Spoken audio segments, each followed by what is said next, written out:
Voici les plus redoutables prédateurs du monde sous-marin. Les chasseurs des profondeurs. Il m'a secoué comme une poupée de chiffon. On ne peut absolument rien faire face à un animal de 2 tonnes. Depuis la nuit des temps, ils règnent sur la planète. Au bout de 10 millions d'années, on finit par savoir ce qu'on fait. Mais l'équilibre des forces est en train de changer. Les plus grands prédateurs perdent des places sur la liste des créatures les plus dangereuses, alors que d'autres prennent de plus en plus d'importance. On n'a aucune idée de la distance à laquelle il se trouve jusqu'à ce qu'il nous attaque. Quel sera le futur numéro 1? Et pourquoi? Voici le palmarès des plus grands prédateurs du monde sous-marin.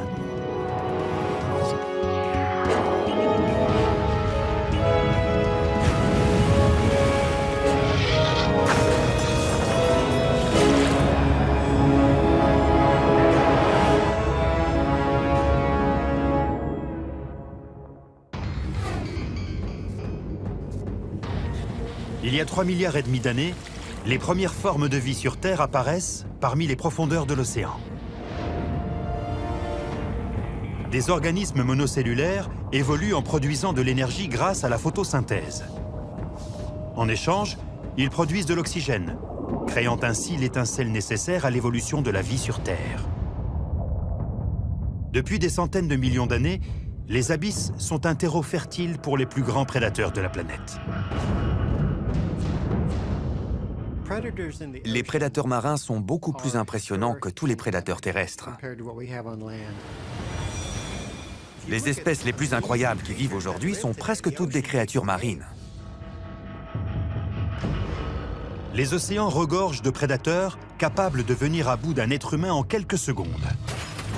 Voici les 5 animaux les plus dangereux du monde sous-marin. 5 animaux dont aucune personne sensée ne souhaiterait croiser la route. Lequel d'entre eux est responsable du plus grand nombre de décès d'êtres humains au cours des 5 dernières années? Les gens ont toujours eu peur des grosses bêtes qui vivent dans l'océan. Et les grosses bêtes se développent dans l'océan. Parce que lorsqu'un prédateur prend le contrôle d'un espace défini, il est capable de si bien l'exploiter qu'il devient énorme. Et un des moyens de contrôler cet espace est de développer des dents.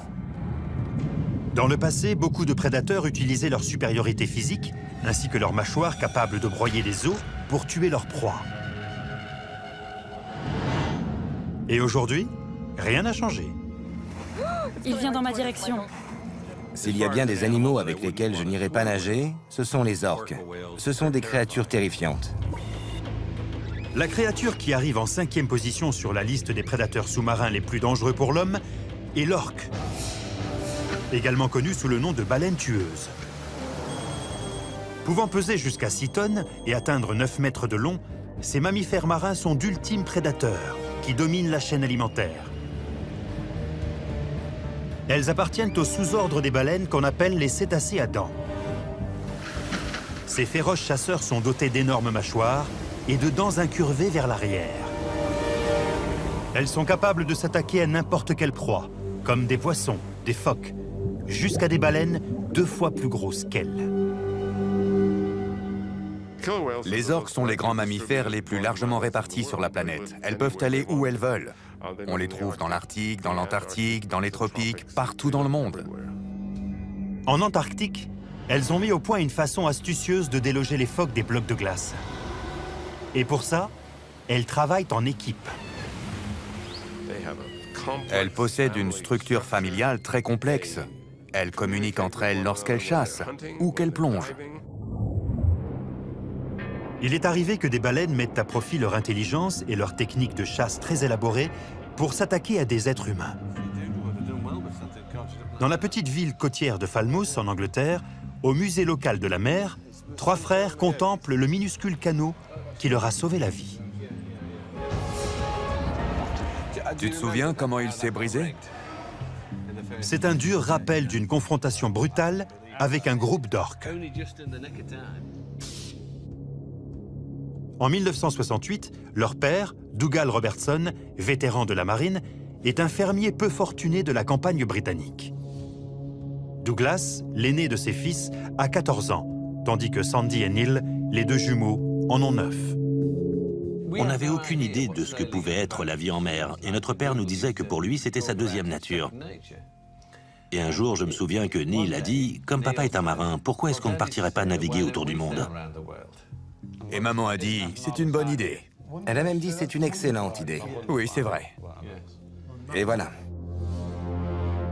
L'idée a fini par germer avec le temps, et en 1970, le père vend la ferme familiale et achète un solide voilier de 13 mètres du nom de Lucette. Un an et demi plus tard, les Robertson se trouvent à 300 km au sud-ouest des îles Galapagos. Ils sont dans la même zone où, en 1820, un proche cousin de l'orque, un grand cachalot, a attaqué un baleinier portant le nom d'Essex. Un témoin décrit la scène comme un acte de vengeance contre les hommes ayant attaqué la baleine en premier. Le navire de 238 tonnes est brisé en deux et coule par le fond, inspirant le célèbre roman américain Moby Dick. Un siècle plus tard, dans des eaux similaires, c'est une journée ordinaire pour la famille Robertson, à bord du Lucette. Sandy, 12 ans, surveille l'horizon. En regardant à l'avant à tribord, on a vu des orques. Mais on n'y a pas spécialement prêté attention parce qu'on n'avait pas l'habitude d'en voir. Mais ces orques sont tout sauf amicales. J'ai compris ce qui se passait quand j'ai senti cet énorme choc.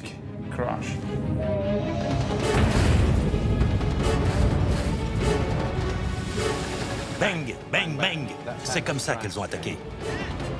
Et elles ont frappé si fort que ça a littéralement décollé le bateau de l'eau d'une trentaine de centimètres. Une orque de 6 tonnes, se déplaçant à la vitesse de 24 km/h, peut produire un impact équivalent à celui d'une boule de démolition. Ma tasse de thé a décollé de la table. Comme ça. Et puis elle est retombée. Et quand j'ai regardé sur le côté du bateau, j'ai vu une orque énorme. Et j'ai compris qu'il s'agissait d'une attaque, à cause des dégâts qu'elles avaient faits. Il y avait un gros trou dans le bateau. Mon père avait de l'eau jusqu'aux genoux et il nous a dit d'abandonner le bateau. Et je lui ai dit « Oui, mais pour aller où ?» On était en plein milieu de l'océan Pacifique.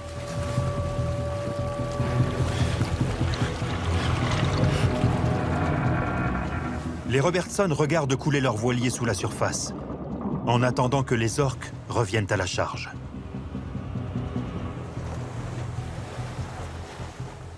Je me souviens des orques qui nous tournaient autour. Le premier soir, une grosse orque nous a tourné autour en respirant très fort. On était terrorisés. Les orques sont connus pour tourner autour de leur proie avant de les attaquer. On pensait que c'était la fin et que l'orque allait revenir. Mais au lieu de ça, au petit matin, les orques avaient toutes disparu. La question qui se pose est: pour quelles raisons ont-elles attaqué le Lucette? Était-ce un geste de colère, comme celui du cachalot qui aurait coulé l'Essex plus d'un siècle auparavant? Ou alors ont-elles seulement confondu le bateau avec une proie? L'explication réside certainement dans la façon dont les orques chassent leurs victimes. Le scientifique Peter Tayak a enregistré les sons les plus subtils émis par leur sonar. Les orques émettent une onde sonore sous la forme d'un clic qui se réfléchit sur tout ce qui se trouve devant elles. Le faisceau du sonar de toutes les baleines à dents est très concentré, comme celui d'une lampe torche. Il a un angle de 6 degrés. Et c'est comme ça que les orques scrutent les environs à la recherche d'une proie, jusqu'à ce que l'une d'elles passe dans leur faisceau. Les orques ont un sens de l'ouïe très développé, à l'instar de tous les mammifères. Cependant, pour s'adapter au milieu marin, celui-ci a évolué à la manière d'un sonar, que l'on appelle écholocation. Ces animaux analysent l'écho grâce à leur cerveau qui leur indique s'ils ont affaire à un mulet ou à un phoque. Et lorsqu'elles chassent d'autres baleines, capables d'entendre leur sonar, elles modifient leurs signaux pour créer ce que les scientifiques appellent un sonar furtif. Elles émettent de plus petits clics et elles évitent que les signaux soient trop réguliers pour les rendre plus difficiles à déceler. Avec des sens plus affûtés, il paraît peu vraisemblable qu'une orque ait pu confondre le son et la forme d'un voilier avec le son et la forme d'une baleine. Le bateau, qui est une cavité remplie d'air, est très facile à repérer avec le sonar, mais son écho n'a rien à voir avec celui d'un organisme vivant. Donc je suis sûr qu'une orque est tout à fait capable de faire la différence entre un bateau et une baleine.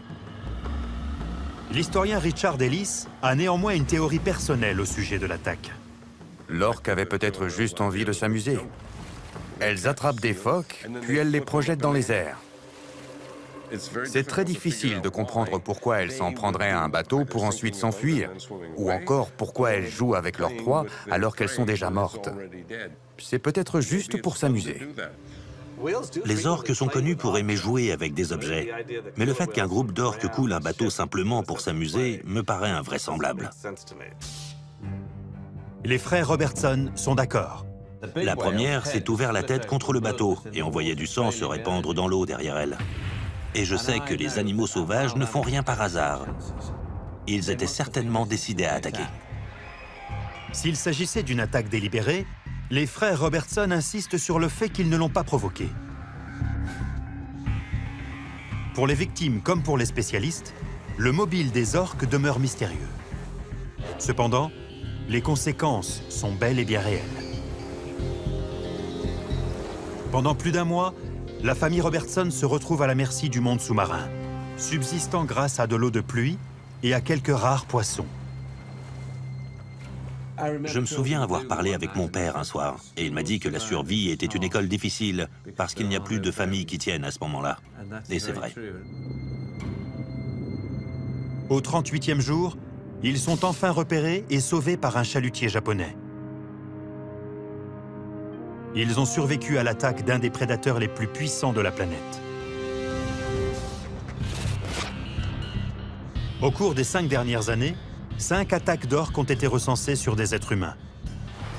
La quasi-totalité d'entre elles ayant eu lieu avec des animaux en captivité, et seulement une ayant été mortelle.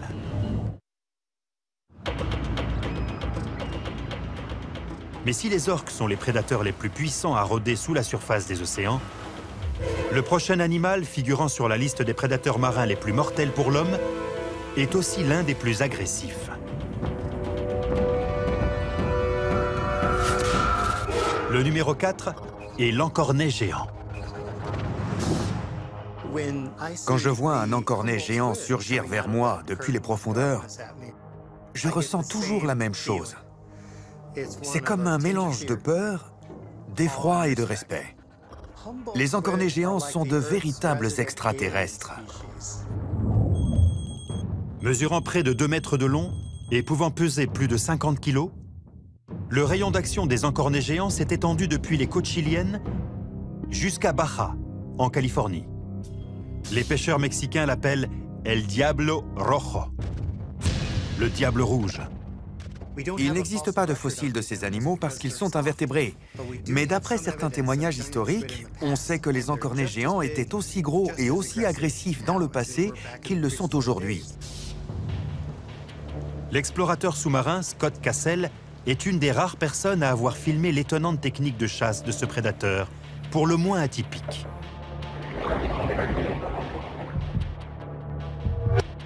Ils ont 3 cœurs, et le sang qui circule dans leurs veines est bleu. Et ils possèdent aussi les plus grosses branchies de toutes les espèces de poissons. D'après les scientifiques, ce sont ces 3 cœurs et ces grandes branchies qui permettent à l'encornet géant de survivre dans les environnements pauvres en oxygène. Cela signifie qu'ils peuvent chasser dans des profondeurs extrêmes, inaccessibles à d'autres prédateurs. Les encornets peuvent remonter à la surface depuis 600 mètres de fond, ce qui fait une différence de pression de 60 kg par centimètre carré. Et ils encaissent des variations de température de 40 degrés sans aucun problème. Dès qu'ils s'approprient un nouveau territoire, ils dévorent tout sur leur passage. Ils mangent de tout. Un encornet géant avale près de 10 tonnes de poissons au cours de sa vie. C'est énorme. Au début de ses recherches, Scott découvre qu'ils ne choisissent pas seulement leur proie au hasard, mais qu'ils font preuve d'une certaine provocation avant d'attaquer. La pire attaque dont j'ai été victime était la première. Nous sommes en 1995 et Scott est de sortie en mer pour une plongée scientifique de routine. Quand je suis entré dans l'eau, j'ai commencé à observer un encornet et j'étais aux anges. C'était la consécration de toute une vie de labeur. J'avais enfin la chance d'avoir un encornet géant. Scott est tout de suite hypnotisé par cet animal. Leurs yeux sont développés comme ceux d'un être humain. Et lorsqu'ils vous regardent, vous vous sentez désemparé à cause de la façon dont ils vous scrutent. Mais c'est tout ce que cette créature possède d'humain. Scott observe l'encornet lui offrir un véritable spectacle lumineux.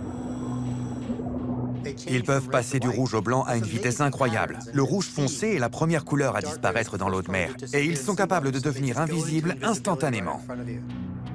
L'encornet géant change rapidement de couleur grâce à des cellules spécifiques. D'après les experts, cet effet stroboscopique est un moyen très efficace de communiquer. L'effet stroboscopique est là pour détourner votre attention. Pendant ce temps-là, un autre encornet vous attaque par derrière. Mais à ce moment-là, Scott n'a aucune idée de ce qui se passe autour de lui. Pendant que je filmais, j'étais tellement fasciné par cet effet stroboscopique que j'ai consacré toute mon attention sur un seul animal. Mais j'étais encerclé par tout un groupe d'autres encornets. Et là, j'ai vu bouger quelque chose. J'ai reçu un coup si violent au visage que la caméra m'a brisé le nez. L'encornet le serre avec ses tentacules. La puissance de ses bras est vraiment surprenante. On a l'impression d'être maintenu par un câble en acier. Il ne s'agit que d'un invertébré, mais lorsqu'il vous attrape avec ses 30 ou 40 000 dents situées sur ses ventouses, il n'y a aucun moyen de s'échapper.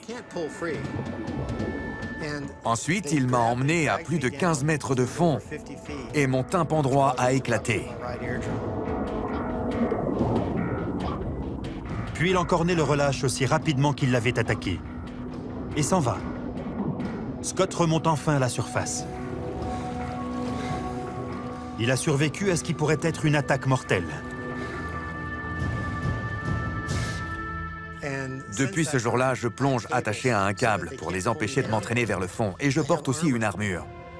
Mais même avec une cotte de maille, ils peuvent vous briser le poignet, et c'est pour ça que je porte même des protège-poignets. L'expérience qu'a vécue Scott n'est pas un cas isolé. Les pêcheurs des environs ont eux aussi eu affaire au diable rouge. J'ai parlé à des témoins qui ont vu des pêcheurs mexicains se faire tuer et dévorer par des encornets géants. Leurs corps ont été tellement ravagés par les encornets que même leurs familles n'ont pas pu les identifier. Malgré seulement 2 décès attribués au cours des 5 dernières années, il est impossible de savoir combien d'attaques n'ont pas été signalées. Nous sommes aujourd'hui en présence d'un super prédateur qui vit parmi nous, et ce n'est qu'une question de temps avant que davantage de personnes ne se fassent attaquer. Les prédateurs marins tels que les orques ou les encornets géants sont capables de s'en prendre à des êtres humains. Mais les attaques restent rares. La prochaine créature est un célèbre tueur. Le numéro 3 de notre liste. Le grand requin blanc. C'est le plus grand poisson prédateur des océans, pouvant atteindre près de 6 mètres de long et peser jusqu'à 2,5 tonnes. On rencontre le grand requin blanc le long des côtes de tous les principaux océans. Les requins ont survécu à tous les plus grands processus d'extinction animale. Ça veut dire que quand les dinosaures ont disparu il y a 65 millions d'années, les requins étaient toujours là. De tous les prédateurs de notre liste, c'est de loin le plus redouté.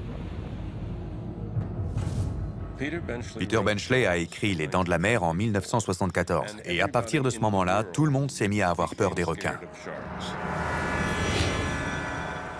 Les gens ont toujours éprouvé de la fascination et de la peur pour les requins. Il y a même des récits qui remontent à Aristote et qui parlent des requins comme de véritables monstres marins. Le grand requin blanc mérite bien sa réputation. On ne peut absolument rien faire pour se battre contre un animal mesurant 5 mètres et pesant près de 2 tonnes. Ses dents sont aussi tranchantes que des couteaux à steak et il est capable de nager à plus de 60 km/h. Si un requin a décidé de vous manger, il le fera. Un grand requin blanc a attaqué un plongeur. Peu de gens ont vu ce prédateur d'aussi près que le plongeur amateur Jack Rochette. En 1964, Jack a 21 ans et il est passionné par la plongée sous-marine. Le 13 janvier, ses amis et lui décident de rejoindre un groupe de plongée pour une sortie en mer dans un spot très réputé pour la pêche au harpon. J'avais déjà croisé plusieurs grands requins blancs avant. Et il y a eu plusieurs attaques, dont une l'année précédente. Et pour moi, c'était de l'inconscience de vouloir retourner aux îles Farallon. Je m'étais déjà promis de ne jamais y retourner. Mais les amis de Jack le persuadent d'y retourner une dernière fois. On était 4 à chasser ensemble, mais les 3 autres étaient à court d'oxygène et ils sont remontés. Et moi, je suis resté pour chasser un énorme poisson. Jack se retrouve désormais seul dans l'eau. Enfin, c'est ce qu'il pense. Tout à coup, boum! J'ai reçu un grand coup. Le requin m'a saisi avec une force incroyable. Il a bondi hors de l'eau en me tenant dans sa gueule. Et il m'a secoué comme une poupée de chiffon. Mes 2 jambes étaient prises dans sa mâchoire. Il y avait du sang dans l'eau. Et tout ce que je voyais, c'était ses dents. Au cours des 10 dernières années, des scientifiques, comme le docteur Neil Hammerschlag, ont tenté d'en savoir davantage au sujet de ces insatiables prédateurs. Et même s'il étudie toutes les espèces de requins, les grands requins blancs le fascinent tout particulièrement. Les requins ont un sens de l'odorat très développé. Par exemple, chez le grand requin blanc, près de 20% de son cerveau est uniquement dédié à son odorat. La plupart des requins sont les plus fins limiers de l'océan. Les grands requins blancs ne sont pas seulement de formidables prédateurs grâce à leur sens de l'odorat, mais aussi grâce à leur sens supplémentaire. Les requins sont dotés d'un des sens les plus rares et les plus développés. En fait, ils en possèdent même plusieurs que nous n'avons pas. Leur 6e sens est leur capacité à détecter les mouvements. Les requins sont pourvus de capteurs de pression, constitués de vaisseaux sanguins capables de détecter les vibrations dans l'eau. Cela leur donne aussi l'étonnante possibilité de détecter les systèmes dépressionnaires pour éviter les pires conditions météo. Leur 7e sens est nommé l'électroréception. Les requins sont dotés d'organes sensoriels situés dans leur tête et qui leur permettent de détecter les courants électriques produits par les organismes vivants. Les requins sont capables de détecter des courants de 5 milliardièmes de volts. C'est comme si on essayait de tester le courant d'une batterie en plaçant les électrodes à 16 000 km l'une de l'autre. Les requins sont 5 millions de fois plus sensibles aux signaux électriques que toutes les autres espèces du règne animal. Sur ce point, ils sont absolument uniques. Tous les animaux émettent un champ d'ondes électromagnétiques, y compris les êtres humains. Il y avait du sang partout dans l'eau. Et j'essayais de lui faire lâcher ma jambe. Je ne savais pas quoi faire. Puis quand j'ai cessé de me débattre, il m'a laissé partir. Quand je suis remonté à la surface, je ne savais pas ce qui s'était passé. Je me suis demandé si j'étais mort et si j'étais au paradis. J'ai regardé autour de moi et quand j'ai vu ce gros requin, je me suis dit, nom d'un chien, il est énorme.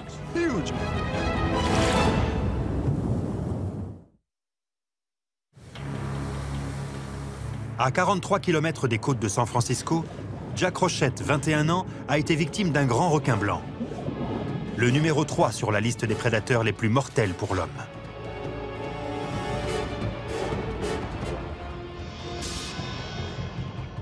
Son épaisseur était supérieure à ma taille. Il faisait plus de 7 mètres de long et il devait peser 2 tonnes. C'était tout simplement incroyable, c'est difficile de se rendre compte. Tout ce que je voulais, c'était remonter sur le bateau. Mais quand j'essayais d'avancer, mes pieds ne me répondaient pas correctement. Je n'avançais pas. Le requin continue de l'encercler, pointant ses dents tranchantes comme des lames de rasoir. Leurs dents possèdent leur propre système nerveux et leur propre système sanguin. Et ils sont capables de les brandir comme un chat sortirait ses griffes et de les manipuler sur les surfaces qu'elles rencontrent. Ses dents sont parfaitement conçues pour saisir ses proies et les tuer. Je commençais à être à bout de force, mais je me suis dit qu'il était hors de question de baisser les bras maintenant. Le requin continuait de me tourner autour. Son œil est passé à 10 cm de moi. Et là, j'ai cru que j'allais mourir. Et tout d'un coup, le requin a disparu. Et je ne l'ai jamais revu. Pourquoi ce grand requin blanc est-il parti sans tuer sa victime? Des spécialistes ont une théorie. Dans 96% des cas, les requins mordent une fois et on ne les revoit plus. Si on représentait une proie potentielle, ils nous mordraient beaucoup plus fort. La première morsure des requins est souvent fatale. Et la morsure qu'ils infligent à leur proie n'a rien à voir avec celle infligée aux humains. Les grands requins blancs attaquent pour se nourrir. Et donc, pour les motiver à dépenser l'énergie nécessaire pour déplacer un corps d'1 tonne dans l'eau à plus de 60 km/h, il leur faut une baleine ou un phoque. Et quand ils s'attaquent à des êtres humains, c'est uniquement par curiosité. Ils examinent les choses qui les entourent avec leurs dents. Comme nous connaissons les requins, on pense souvent que les requins nous connaissent aussi. Mais ce n'est pas forcément vrai. Vous pouvez très bien tomber sur un requin de plus de 5 mètres qui n'a jamais vu un être humain. Qu'il s'agisse d'un geste de curiosité ou d'une attaque délibérée, il inflige de profondes blessures à ses victimes.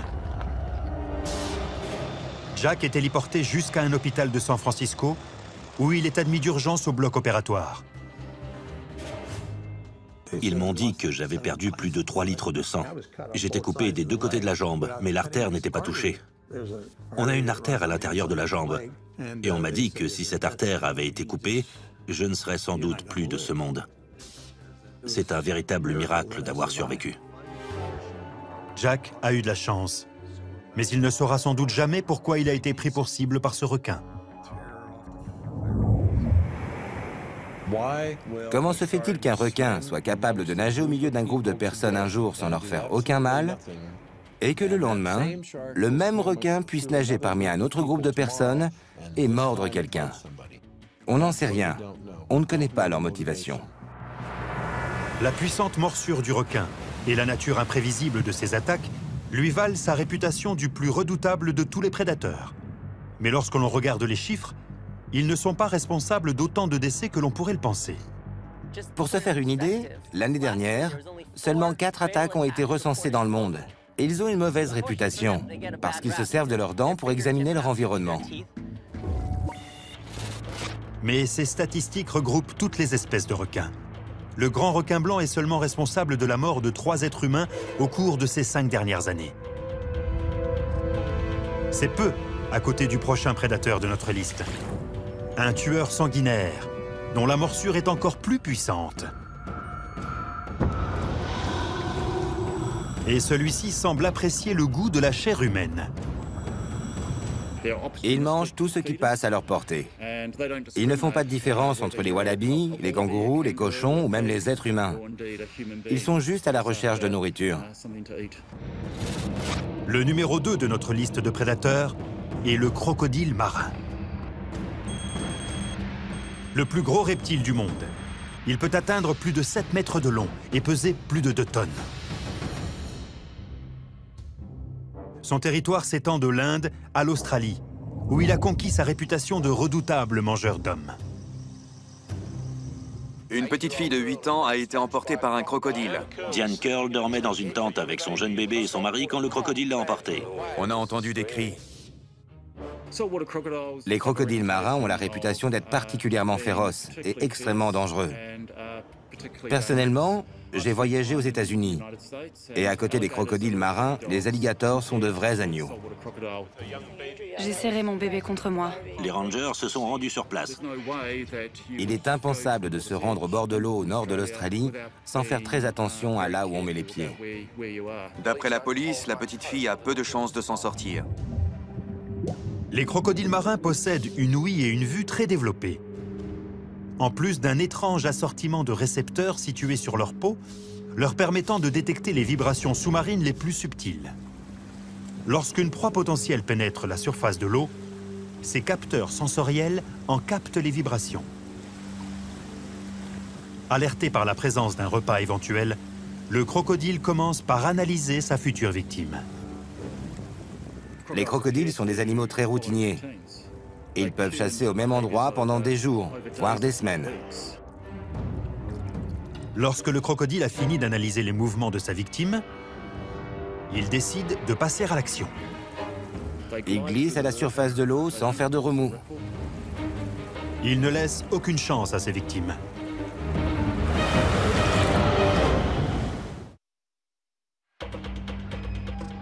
Le numéro 2 sur la liste des prédateurs les plus mortels pour l'homme est le crocodile marin.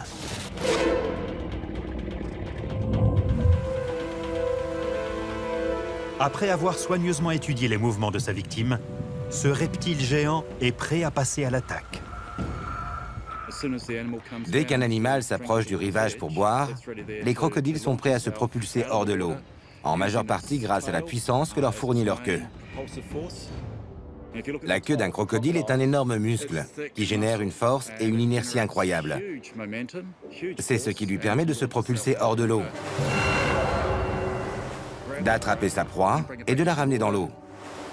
Il la fait tournoyer, il l'emmène sous la surface et elle finit souvent noyée. Les mâchoires du crocodile marin sont capables de broyer les os de ses victimes, grâce à leur puissance 10 fois supérieure à celle d'un lion. Les scientifiques ont évalué la pression de leur morsure à 10 000 newtons. En quelque sorte, ça consiste à se retrouver sous un rocher d'une tonne. J'ai été mordu par des petits crocodiles environ cette taille-là, ici. L'un d'eux m'a mordu à la main, et un de mes élèves a dû faire levier avec un tournevis pour me la dégager. L'Australien spécialiste des crocodiles, Steve Irwin, a passé ces dernières années à collaborer avec Craig Franklin et une équipe de chercheurs d'un zoo australien et de l'Université du Queensland, à la recherche de crocodiles marins. Ils ont capturé des spécimens sauvages, ils les ont marqués, puis ils ont suivi leur déplacement grâce à un récepteur satellite. Les premiers résultats sont stupéfiants. Les crocodiles marins sont d'incroyables nageurs. On les a suivis pendant plus de 900 km. Les crocodiles savent exploiter les courants de surface pour se déplacer le long des côtes du nord de l'Australie, de l'Asie du Sud-Est et de l'Inde. Silencieux, intelligent et patient, le crocodile marin est l'un des prédateurs furtifs les plus redoutables. Quand je suis à côté d'un crocodile, je ne lui tourne jamais le dos. Jamais. Vu que le crocodile marin fréquente principalement des endroits très reculés, les experts estiment que beaucoup d'attaques sur des êtres humains ne seraient pas signalées. Cependant, les chiffres dont on dispose font état de 150 attaques et 50 décès chez des êtres humains au cours des 5 dernières années. Mais cet imposant crocodile marin n'est pas l'animal le plus mortel de notre liste. La palme est attribuée à un autre tueur, très différent. Un prédateur quasiment invisible. La créature numéro 1 sur notre liste des prédateurs les plus mortels du monde sous-marin est la méduse boîte. Pouvant atteindre 3 mètres de long et peser seulement moins de 2 kilos, elles tiennent leur nom de la forme cubique de leur cloche. La plus grande et la plus venimeuse espèce de méduse boîte du monde fréquente les eaux côtières de l'Australie et de la région Indo-Pacifique. Elle peut paraître insignifiante, mais malgré sa faible force physique, elle est dotée du plus puissant venin de la planète. Elles peuvent tuer un être humain adulte en moins de 3 minutes.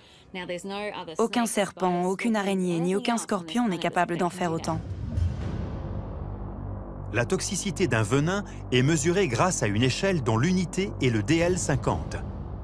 D'après cette échelle, le venin de la méduse boîte est 8 fois plus toxique que celui d'un scorpion. 50 fois plus toxique que celui d'un serpent à sonnette et 150 fois plus toxique que celui d'une abeille commune. Le long des plages australiennes, des panneaux préviennent les baigneurs qu'ils nagent à leurs risques et périls. Mais le territoire de ce prédateur ne se limite pas seulement au littoral. La plupart des gens pensent que, comme la plupart des méduses, les méduses boîtes se laissent dériver à la merci des courants. Mais cette espèce de méduse est complètement différente, parce qu'elles sont d'excellentes nageuses et qu'elles possèdent un sens de la vue très développé. Ces 24 yeux donnent à la méduse boîte une incroyable image de leur proie. Elles sont capables d'aller où elles veulent dans le milieu marin. Et quand on sait que ces animaux n'ont pas d'organes capables d'analyser ces images, comme un cerveau, c'est assez difficile de comprendre comment elles arrivent à s'orienter. Nous sommes au Queensland, en Australie, sur les berges du fleuve de Calliope. Les températures avoisinent les 40 degrés. Un couple d'ouvriers, Jeff Chardlow et sa femme Ruth, sont assis à l'ombre pendant que leur fille Rachel, 10 ans, et leur fils Sam, 12 ans, s'amusent au bord du fleuve. Rachel a tendance à crier beaucoup quand elle est contente. Et elle criait en jouant dans l'eau. Enfin, elle s'amusait. Et je me souviens que Jeff m'a dit que ce serait bien qu'elle arrête de crier comme ça. Parce qu'on ne sait jamais vraiment si elle s'amuse ou si elle a un problème. Comme un mauvais signe du destin, les cris de joie de Rachel se transforment en cris de souffrance. Quelque chose vient d'attraper sa jambe.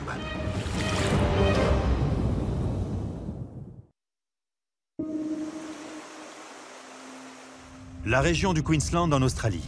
Le prédateur des fonds marins le plus dangereux pour l'homme a encore frappé. La créature en tête de notre sinistre palmarès est une méduse boîte venimeuse qui s'est accrochée à la jambe de Rachel et qui refuse de laisser partir cette petite fille de 10 ans. La meilleure comparaison que j'ai entendue à ce sujet, c'est d'imaginer un couteau de cuisine dont on chaufferait le bout de la lame jusqu'à ce qu'il devienne rouge pour le faire ensuite glisser le long de sa peau. Maintenant, multipliez cette douleur par 10 et de façon permanente. La douleur ne diminue pas, elle reste au même niveau. Et quand j'ai regardé sa jambe, je n'avais jamais vu ça avant. Et j'espère que je ne le reverrai jamais. Elle avait tout un tas de tentacules enroulés autour de sa jambe. Un tentacule de 2,70 m peut suffire à délivrer une blessure mortelle. Et la méduse boîte en possède jusqu'à 60. Donc, si vous faites le calcul, une méduse boîte possède suffisamment de venin pour tuer 60 personnes. J'ai tout de suite essayé de retirer les tentacules avec mes doigts, mais ils restaient collés. Ils s'agrippent super vite. Ces tentacules sont pourvus de minuscules aiguilles qu'on appelle des nématocystes. Et même si ces aiguilles ne sont longues que d'une cinquantaine de microns, soit une fraction de millimètre, elles en possèdent près d'1 million par centimètre carré. La pression avec laquelle ces aiguilles sont appliquées est d'environ 1400 kg par centimètre carré. C'est quasiment la même pression que celle d'une arme de calibre 45. La pression est quasi identique. Elles sont capables de totalement déployer ces aiguilles en un 25 millième de seconde. C'est un des procédés cellulaires les plus rapides de toutes les créatures de la planète. Pendant ce temps, l'agitation au bord du fleuve a attiré l'attention d'un couple qui campait juste à côté. Et quand il a dit qu'il s'agissait d'une méduse boîte, sa femme est partie en courant et elle est revenue avec une bouteille de vinaigre. Ils aspergent rapidement le corps de Rachel avec du vinaigre. C'est incroyable, comme dès qu'on applique le vinaigre, elle se détache. Le vinaigre empêche ces cellules d'injecter davantage de venin. Mais cela n'a aucun effet sur celui qui circule déjà dans l'organisme de Rachel. Son cœur ne bat presque plus. Leur venin est particulièrement bien conçu pour s'en prendre au cœur des vertébrés, en arrêtant le muscle cardiaque.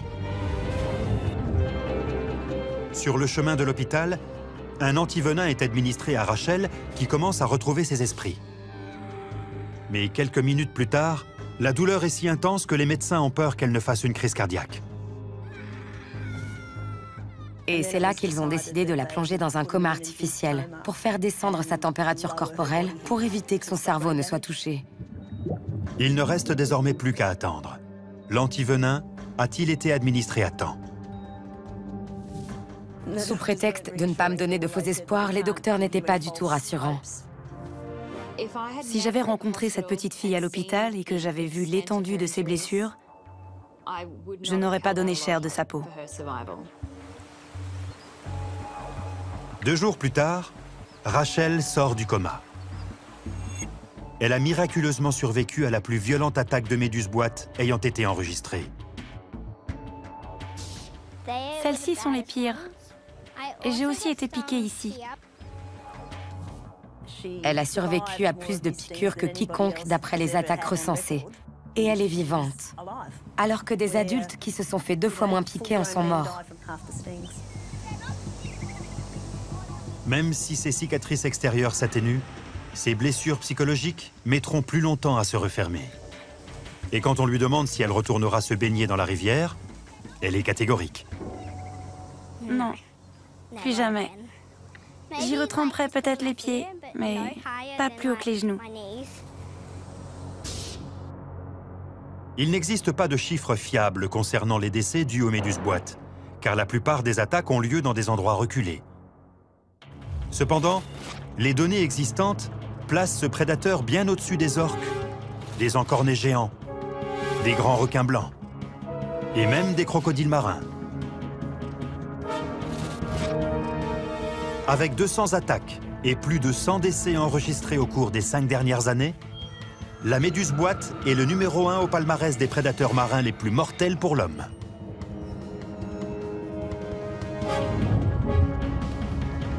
Mais le monde dans lequel nous vivons est en train de changer. Le classement que nous avons établi est valable aujourd'hui. Mais qu'en sera-t-il dans plusieurs années? Un grand nombre de spécialistes s'accordent à penser que l'équilibre des forces est en train de basculer. Si on regarde le nombre de grands prédateurs aujourd'hui, comme les baleines et les requins, on se rend compte que leur population a considérablement diminué à cause de la surpêche.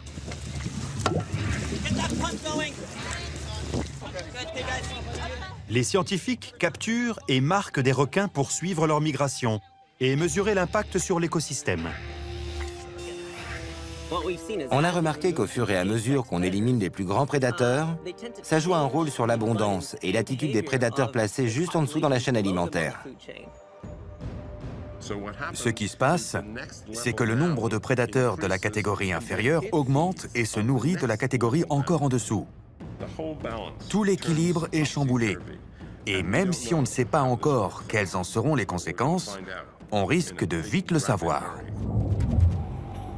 D'après Scott Cassell, spécialiste des encornets, le numéro 4 de notre liste, l'encornet géant, tire parti de ce déséquilibre dans la chaîne alimentaire. La population d'encornets géants a explosé dans des proportions historiques, car ces prédateurs ont en majeure partie été éliminés. Il y a des centaines de millions d'individus le long de la côte ouest des États-Unis, alors qu'il n'y en avait aucun il y a 50 ans. Aujourd'hui, il y en a jusqu'en Russie. Ils ont traversé le Pacifique et on en a même trouvé aux Philippines. Je pense sincèrement que ce n'est qu'une question de temps avant qu'ils ne prennent possession de l'Atlantique et des Caraïbes. On ne trouvera bientôt plus que des encornets sous la surface des océans.